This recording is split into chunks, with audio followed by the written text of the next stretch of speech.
Devil May Cry 5 is one of my favorite video games of all time. But looking back, a little over a year later now, I definitely think that there were some missteps that I want to discuss here in this video today. Thinking about the game now, it definitely feels like it's been a lot longer than a year since the game released, in my mind at least.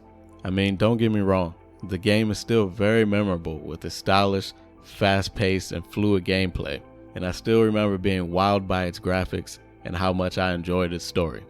I mean, the game was basically perfect to me back then, but over time, the cracks started to show.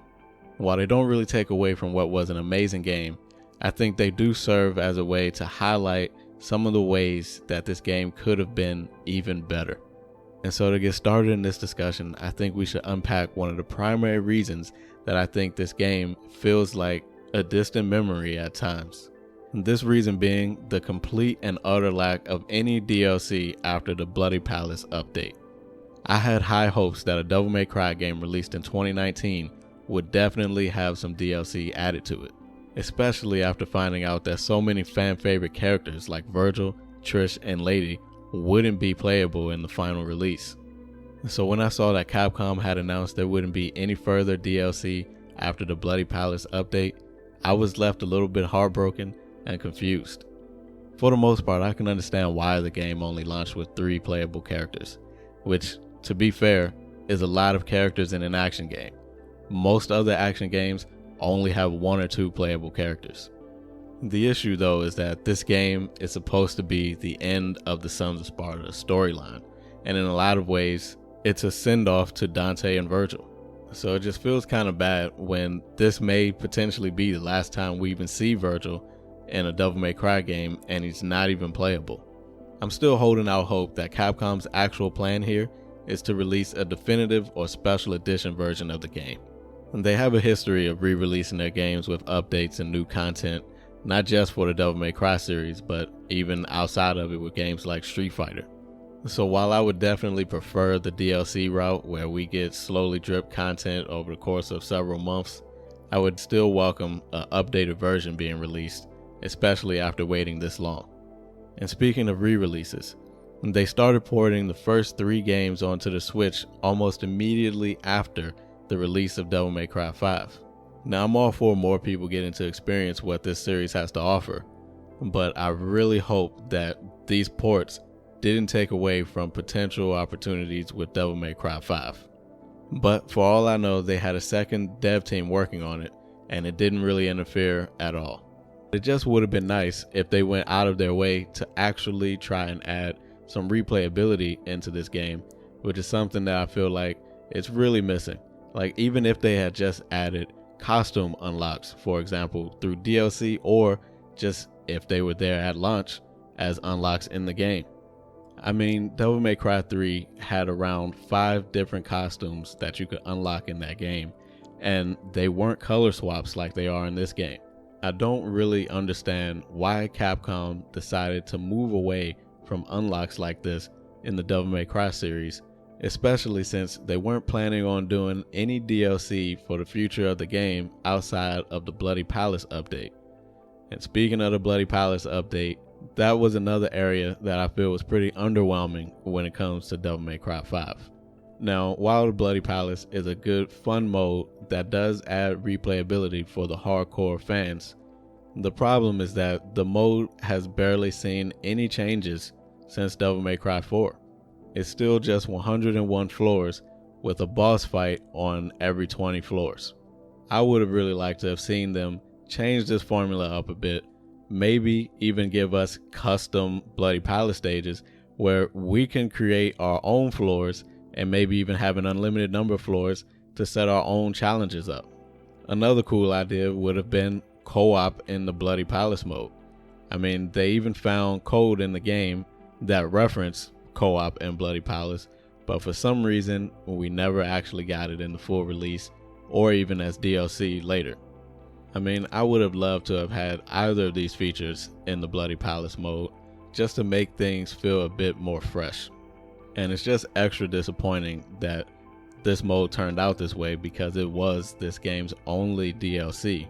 but unfortunately it just feels lazily tacked on after the fact, despite there being several different avenues for them to actually improve the mode.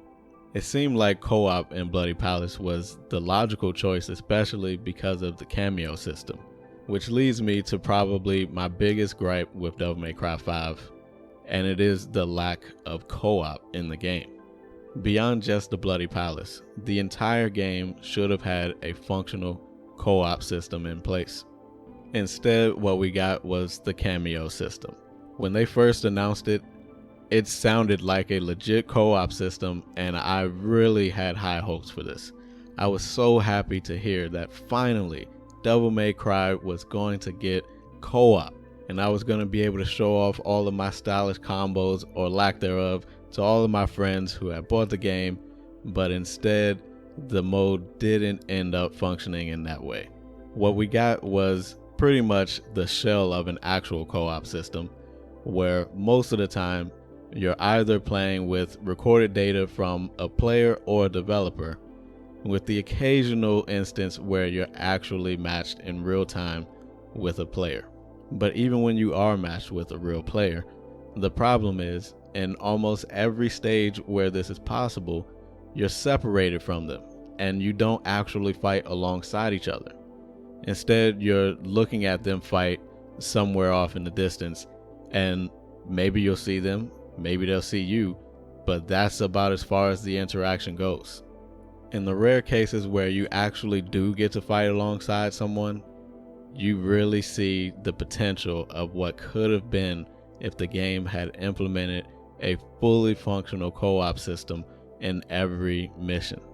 Thankfully though, on PC, you don't have to just wonder about the potential, because fans actually took it upon themselves to create that co-op system that we all wanted, which is functional for every mission in the game, and it just feels great to play when it works.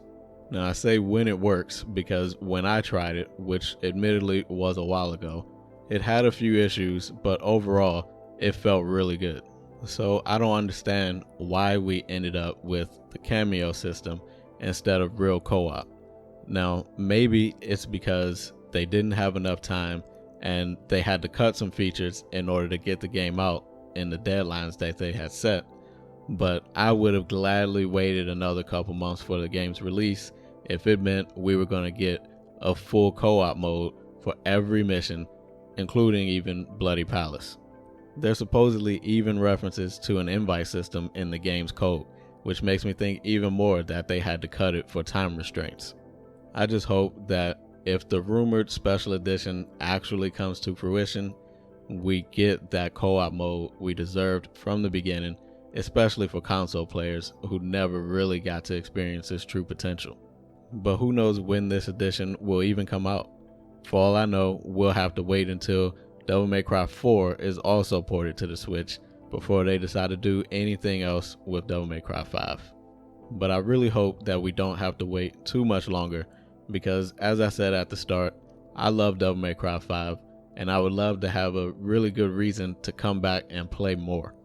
So I just wanted to acknowledge some of this game's faults, because when I look around online and even talk to people about the game, it seems to get cut a lot of slack because the fans just waited so long for a new Devil May Cry game.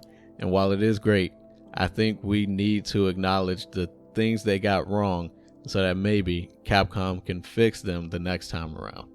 Hit that subscribe button if you enjoyed this discussion and want to hear more, and don't forget to like also. I'm Doc Caesar, and I'll see you guys next time.